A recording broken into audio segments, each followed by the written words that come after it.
Welcome back to the Garden Hutch. We thought today we'd bring you folks along as we start to address the middle bed in our old garden. We're going to dig some potatoes, get it prepped for some beans. Let's go take a look.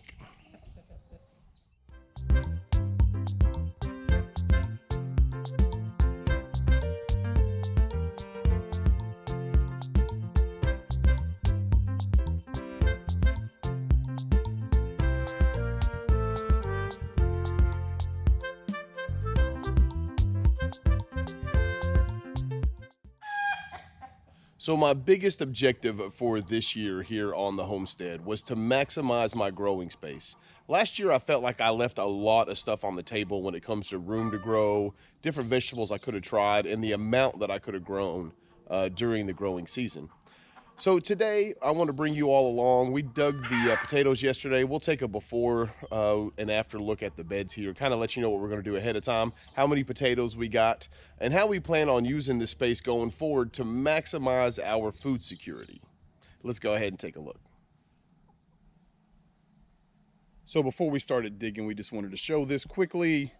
This is the potato rows. If you'll remember, we planted 4 purple potatoes here, and then the 4 Yukon Golds right through here. We got quite a few of those.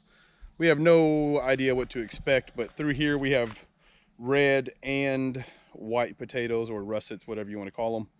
So you can see they started dying back just a little bit. That's really what I wanted to show. You know, they're not like filled with bugs or anything, but we were always told that once your potato vines start dying back, it's time to dig them up.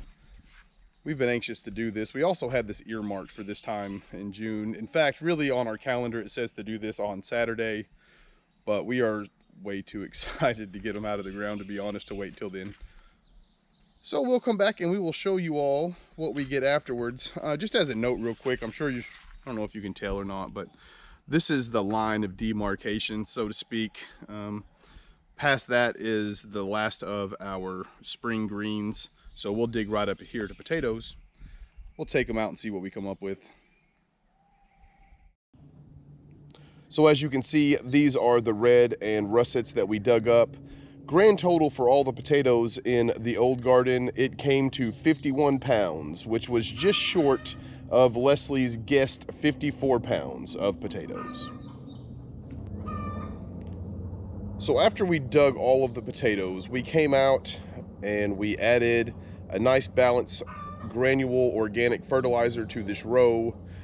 As you can see, the leaves and the straw and stuff that we added in to help mulch the garden and keep the moisture in, it broke down really well just in that short amount of time. So all of this was put in the last week of February, and it's coming out now second week of June. So it wasn't a long time, but you can see that the mulch we used did break down really well. I did want to add that after we put the granule fertilizer in, I went through and I watered it really, really deeply. So I put probably about 4 inches of water in this bed total. And then every time I water the old garden from here on out, I will make sure that I water this area, and we'll let it sit for 7 days before we go through and plant our next round of green beans. So as I stated, we are going to put green beans in the potato bed, and we're going to probably put that in this upcoming weekend. The reason I bring that up is because before we do that, we still have to harvest all of our spring carrots. We need to get those out. We'll have to blanch them and freeze them and that sort of stuff. And then in that bed, at the same time, we're going to go through and put green beans through the whole thing. Now, the reason I bring all of that up is it's a big part of our food security plan for this upcoming winter.